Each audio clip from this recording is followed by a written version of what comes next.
Ang ginamit namin na tiles dito is matte gray. Ayan. Ito yung sala namin. Ito pala yung sa room. Ginawa mo ng imbakan muna.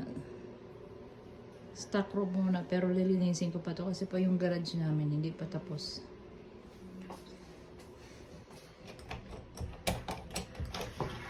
Ito yung garage. Naka-tiles na din dito eh.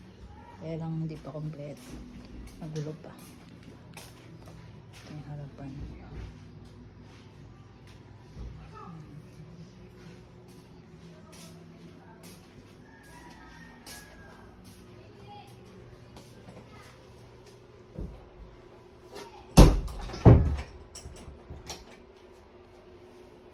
Ito yung extension namin.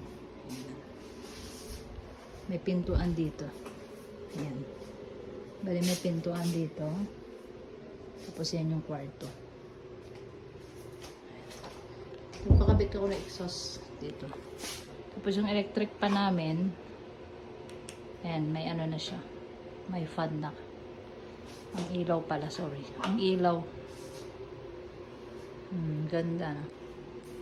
Ito yung mga ano, undersink. Medyo magulo. Kasi ito yung labahan. Laundry area. Bale, nakakonect na yung tubo niya doon sa sa butas. Doon na diretso. Ang ginamit na tiles dito is ano yan to eh. Yung maliit lang. 20 by 20.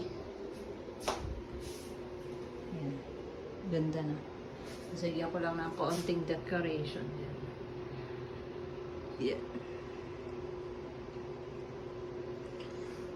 Okay guys, thank you sa panonood. Bye.